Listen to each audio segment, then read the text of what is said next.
All right. Hey, anyone who's watching, shouldn't be many of you. This is the first video I've ever actually posted. uh, so I'm Barefoot Gib. I'm just an enthusiast in the way of barefoot shoes, barefoot lifestyle, things like that.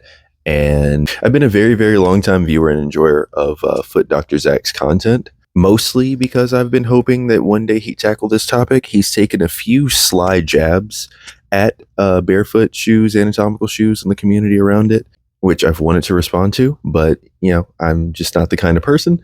But he has put out a video explaining barefoot shoes from his perspective. I've been waiting for this. I've really wanted this, and I want to take some time, respond, and I thought, what better way to post my first YouTube video than to specifically address something I've wanted to address for a good amount of time. That being said, if you read any of my YouTube comment sections, my Instagram feed, you've probably seen a ton of comments and questions regarding barefoot or anatomic shoes.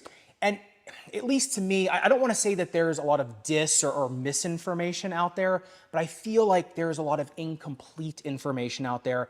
And I honestly, I consider myself to be in that category of people that just do not have enough information on it. So he does absolutely have a point there. There is just a lot of incomplete information, and I personally do value the idea of completing that information loop.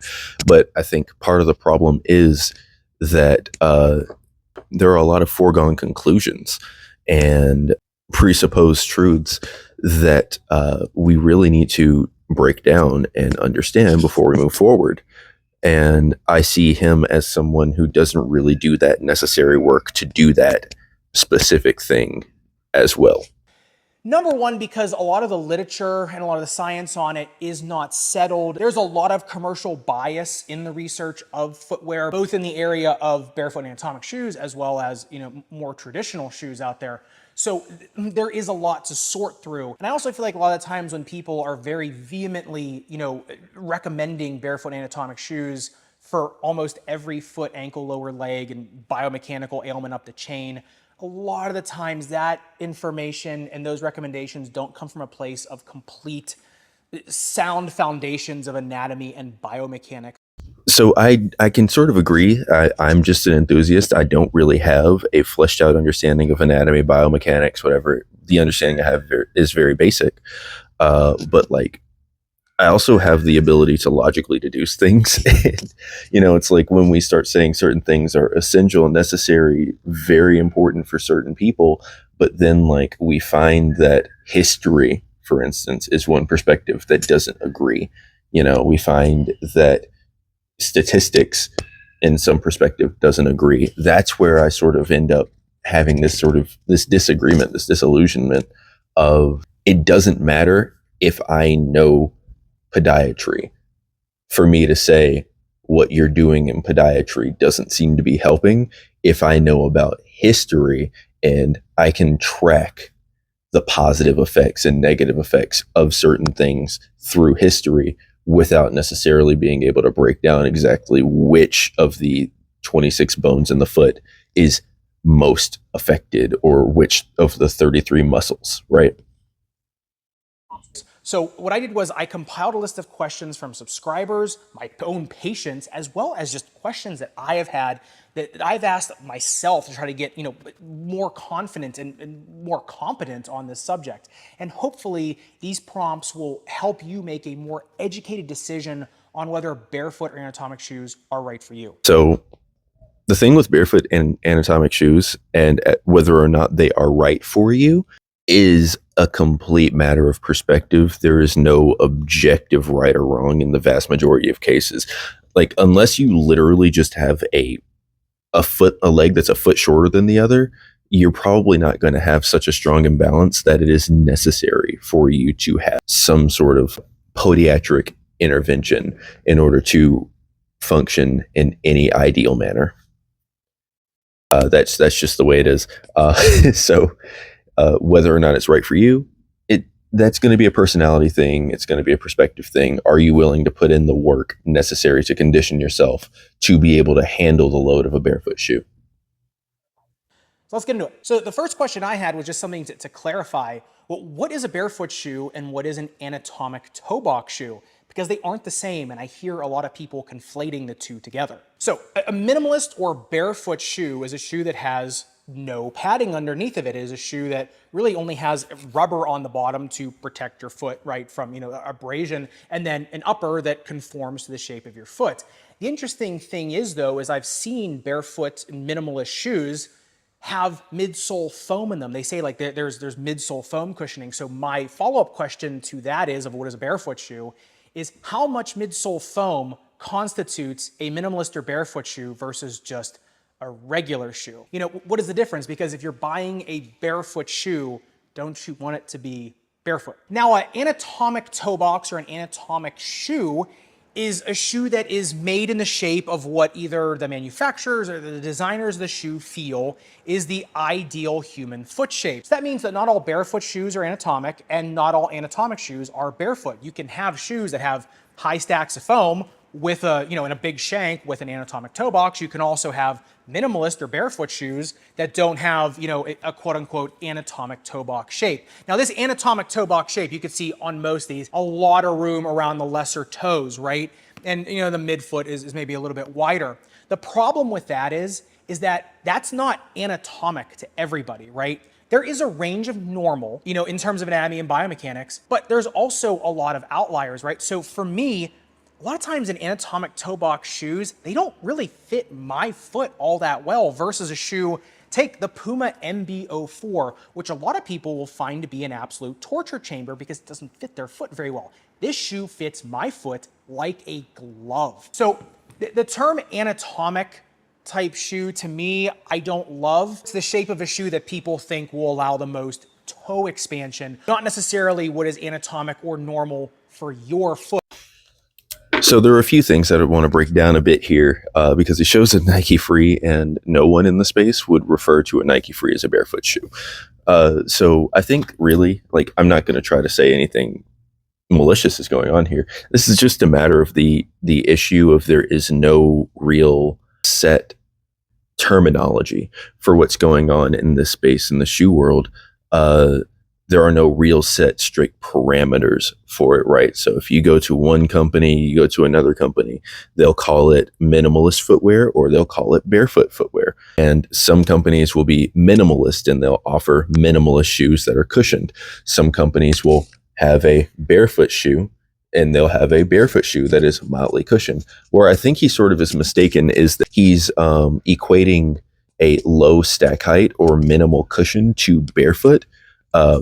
Or high flexibility, low stack height, minimal cushion to barefoot, when the way generally speaking is understood is barefoot is like the classification of barefoot is sort of like the square of rectangles, right? All squares are rectangles. All barefoot shoes are minimalist, anatomical, this, that, or whatever. And the minimalist shoes are going to be the ones that just sort of take away from the standard sneaker in ways that are going to be moving toward a more barefoot feel, right? So then you'll have a shoe like what I typically wear, the Tolos Archetype 2.0. And that shoe, it is 3.5 millimeters of rubber. There is a foam footbed to benefit durability. And that's it. It's highly flexible. The toe box is very large and accommodating. That is a barefoot shoe. It's zero drop. However, if you go to, say, the Limbs Primal Zen, you're going to find something like an 8 millimeter stack height on the outsole rubber, and it comes with a 3 millimeter insole or something. So then you have 11 millimeters of stack height under your foot, and it's blown rubber with foam. So then it's all cushion, right? And it's still very anatomical because the toe box is wide, but these are still both classified in some ways as barefoot shoes. So it's just a lack of real regulation, which I like. I appreciate that as long as people are being upfront about what the product is. I don't mind that there's no real regulation in terms of what constitutes a barefoot shoe, but you're not going to get that same thing of this is a shoe for basketball, for running. This is a narrow shoe based on this measurement, right? Everyone is on a close enough page to be highly beneficial to the market. They are not all on such the same page that they are all saying the same things, right? And as for like the supposed anatomical fit, I think there's a little bit of a misnomer here because it's a difference in philosophy, right? So when I'm purchasing a barefoot sneaker, he talks about the shoe fitting like a glove, right? When I'm purchasing a barefoot sneaker, I don't want a glove like fit in the toe box. I want the glove like fit in the midfoot, in the heel, right? That's where security is. That's where my body is not going to be having to spread out or splay. The dimensions of that area doesn't change much. It just needs to be maneuverable and fit well. The toe box, however, he wants it to feel snug and secure, like a hug. I want a boundary that is ample enough to allow for movement of my toes, right? So, where he's saying this doesn't necessarily fit your foot anatomy, the barefoot response to that is quite simply if the toe box is wide enough, it fits all foot anatomies because it covers them and allows them all to splay, right? So, not having your foot just feel like it's in a big hug in its neutral position is not what constitutes a poor fit in the space of the barefoot shoes. But another thing about anatomic shoes, I knew these prompts would take me down rabbit holes, but the other thing about anatomic shoes is they're not biomechanic shoes. Your feet, lower legs, upper legs, your whole, your whole chain, right, your whole kinetic chain goes through different motions and different biomechanical sequences for different things. Walking versus running, running versus playing tennis versus playing basketball, volleyball, badminton, whatever. And so this might be the right configuration for certain things, but not for others. So anatomic does not equal biomechanic. So this is sort of where I would have a bit of a strong disagreement is or not even disagreement. I think it's true that that is not the shape that your foot is going to be in all the time, but in a barefoot style shoe and an anatomical style toe box, you're going to have the freedom to enter all sorts, every configuration of foot shape necessary for your actions, right? Your toes aren't going to simply splay out because they have the space if it isn't biologically beneficial for it to do the opposite in a given situation, right? My toes in my barefoot shoes are not constantly splayed. Sometimes they're together, sometimes they're crunched, whatever. They simply have the space to do all of those things if they want. A sort of mainline standard basketball shoe, however, it takes that sort of biomechanical position and it locks it into that spot, right? So the thing is, basketball does not have just one biologically, biomechanically efficient position to be in, right? It's going to also have that range, but that is a range that you can't explore if your toes lack the freedom, but you can explore those ranges and simply aren't supported through them in that more anatomical style toe box.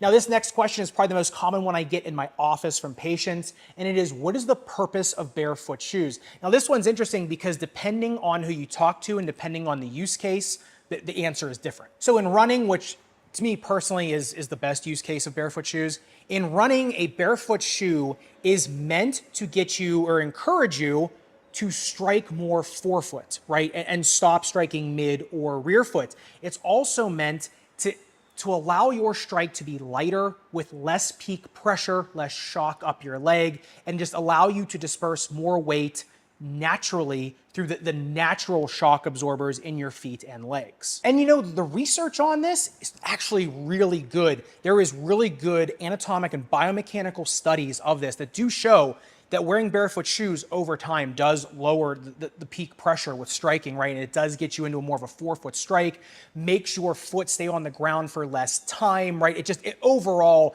encourages a more, I'd say, efficient strike pattern when you're running versus a shoe, let's say like this one, where it's, a little bit more maximalist, where a lot of times you can heel strike in this because there's so much cushion in it, it allows you to roll. Now, I'm not saying that's a bad thing. Honestly, the Triumph 22s are fantastic shoes. I'm not saying anything bad about those. But heel striking obviously there's not as much shock absorption when you heel strike when you are running. That doesn't include walking. This is running we're talking about. Yeah, heel striking can induce a lot of shock up your leg and can also, induce a lot of shin splints. He's absolutely right here. I have no particular negative thing to say here. The funny thing I will say though is it absolutely does still hinder shock absorption through the walking phase as well. It's just that the forces in walking are they're so much lower that it just isn't as problematic to have all that shock go through your body in that heel striking foot forward position as it is when you're running, unless it's the only way you ever walk. And unless it is not being buttressed by a conditioning protocol or walking barefoot, odds are you are actually going to be suffering from some of those problems simply because most things that are not problematic are only not problematic because you do enough to make up for it. If you don't do anything to make up for it, the walking will do the same kind of damage as running, just not as quickly. And it's probably going to creep up on you a lot more. The funny thing is in one study I read, people that were novice runners that really hadn't built up any stamina in their leg muscles or foot muscles, anything like that, and then put them in barefoot shoes, they all started getting shin splints even though they were going up on the balls of their foot because their gait, right? Their gait hadn't been trained, right? They didn't have the skills to use this shoe. So even in the barefoot shoe, they were actually starting to get shin splints as well. But take out the entire shin splint argument, take out all that. There are some people that just anatomically cannot forefoot strike. The best they can do is a more, distal rear foot or proximal midfoot strike. There are some people for a variety of reasons, which honestly could be its own video, it could be its own textbook, but for a variety of reasons cannot physically forefoot strike. And so for those people, really a barefoot shoe doesn't really have a purpose because it's been shown in barefoot shoes, if you do heel strike, that peak pressure goes up like crazy. And so you can honestly start to get, bone marrow syndrome in your heel, God forbid, a stress fracture in your heel, which are just really, really difficult to treat. There are also other issues with barefoot shoes, which we'll get to in a little bit. But the main thing is there are some people who just cannot be trained to strike forefoot. There are some people that, whether it be neuromuscularly, structurally, things like that, just can't do it. So for a lot of those people, that opts you out right there. That's why, in barefoot shoes, if you're trying to go to them and you are someone that really wants to make the commitment, get a running coach. Number one, if you're trying to go into this type of shoe, it'll make that transition so much easier. But number two, a good one will find out if, hey, you just can't use them. So he's going to have a perspective on this from a medical standpoint that I can't even really stand up to. But I would just sort of have these questions of what's that percentage of people? Is that forever, right? Is it something they can't work out of? And on top of that, does it not mean that most people, if they just started off and did the proper training without the shoes, without the cushioned shoes, that they would not suffer all these injuries, these shin splints, whatever, if they trained their gait properly, all that stuff, and didn't just take off running? Would that not be beneficial, right? Would it not mean that the ideal shoe in that case is a barefoot shoe plus conditioning, right? Because you're dealing with a better handling and a better attenuation of that force. And then on top of all of that, he says that there are people who just neuromuscularly or for some sort of other reason can't forefoot strike. Is that because you're looking at them as they are and saying at this current moment, this isn't for you? And in which case I would ask, is that also a person who is in their healthiest state? Is there some other healthful pathway they could be taking? Because what they're presenting with is a complete lack of access to a very key biological function of the body. So, to say, oh, well, this person needs shoes, it seems to me like they need many other things before we even start talking about the necessity of a cushioned shoe for them. Now, some other people will say, just in general, a barefoot shoe, or I guess we could say an anatomic toe box shoe as well, will allow your foot to act its most natural, do its own thing, right? What it was evolved to do. I keep hearing that word, what it's evolved to do, what it's meant to do. And honestly, I do buy that argument. And as someone who has studied the anatomy of the human foot extensively and has taught it, I was an anatomy professor as well, I buy that argument. The problem is I buy that argument that the human foot has evolved to walk on sand, soft earth, dirt, grass, tundra, more changing type conditions. It didn't evolve to walk and run on asphalt, cement, concrete, and hardwood of a basketball floor. The human foot has not evolved to that yet. And I remember vividly watching a video podcast of a really well-renowned anatomist, and he said, when you're looking at the form of the human body, or really take any animal or living thing, you're not looking at what it's evolved to now, because we're still evolving, right? You're looking at it as almost a time capsule, right? So when you're looking at the human foot, you're not looking at what it was evolved to do now. You're looking at what it has evolved to do. So I actually don't think this is a particularly strong argument. I've seen it a lot. There are people who are like, oh, we're not evolved to stand on hard surfaces all day. We're not evolved to, whatever. I don't want this to be like a flexing, well, I've done it, so somebody can. But like, I wear barefoot shoes exclusively.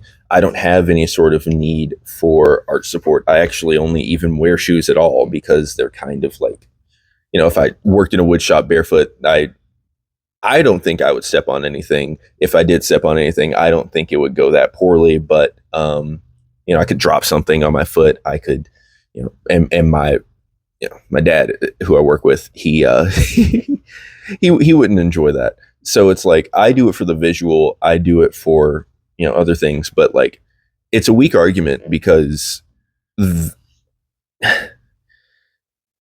I think someone saying that about concrete hasn't run barefoot on really dry grass, right? Someone who says that about concrete hasn't, gone out to the Red Rocks and just like walked around. There are a lot of surfaces that are about as hard, maybe not as resilient, but about as hard and as unforgiving as concrete or asphalt or hardwood. And typically speaking, not doing what we're evolved to do, right? Like, that could just very well mean that we just need to do a little less of it, not necessarily that what we need in order to do it at all is a particular type of shoe, right? Because, it, like, when you start talking about, for instance, the notion of he brought up that wearing a barefoot shoe through proper training actually presents force attenuation benefits. How is it that taking less force through your body is somehow harder because it's happening on concrete, as opposed to taking taking more force, taking greater amounts of force through your same body over that concrete, but it's done in a cushioned shoe? That really doesn't make any sense to me, that you can take more damage for longer in a more healthy fashion, right? It just doesn't check out. That circle's ends don't meet as far as I'm concerned. Also, then why don't we just have people run trails more often? Like, most people have some sort of park or trail very near to them, and if they don't have a park or trail near them, then they probably have a yard that they could run through or something. It's not difficult to find non-asphalt to run on. Find it, run on that. I don't see why you necessarily would need to run on a track, on a street, on whatever.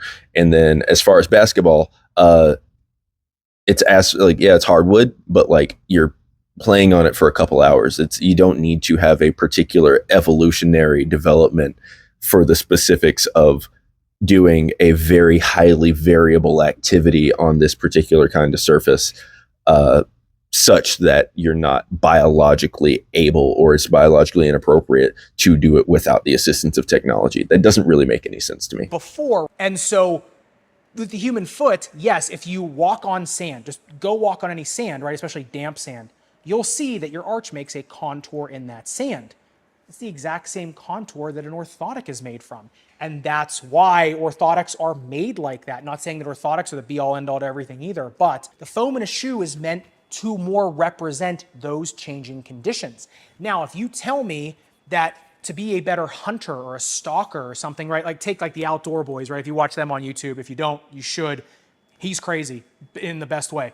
But anyway, if you're trying to hunt ptarmigan in the tundra of Alaska and you're trying to get quieter and quicker, then I would say, yeah, the best thing you could do is to get in a barefoot shoe because that'll make you lighter on your feet to hunt and stalk that type of prey. But if you're trying to run a 5K, a 10K, or build up to a marathon, an ultra marathon, right?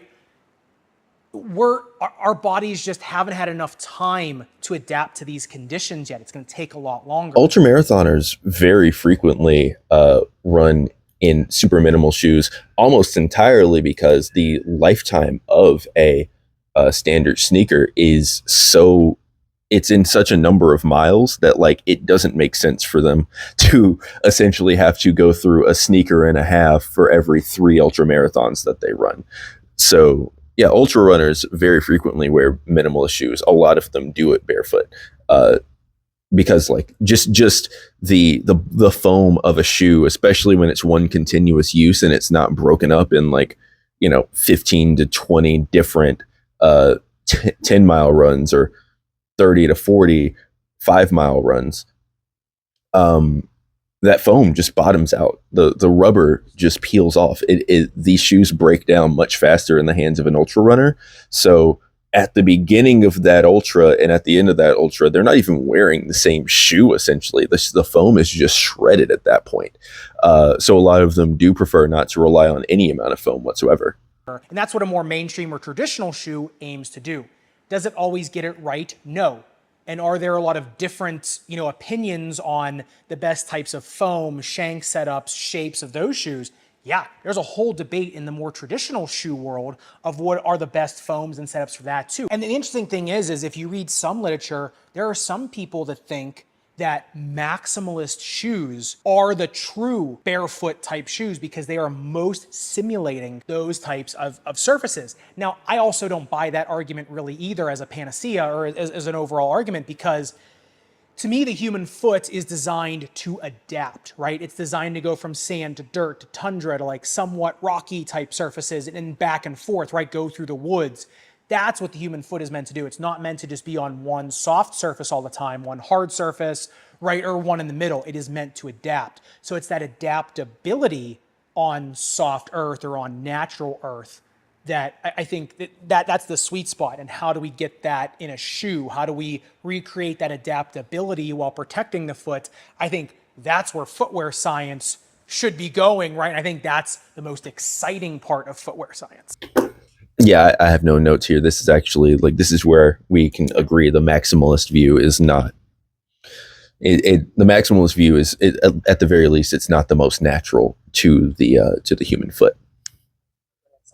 All right, so next question. Is there a performance advantage to barefoot shoes when running or playing court sports like basketball, tennis, or pickleball?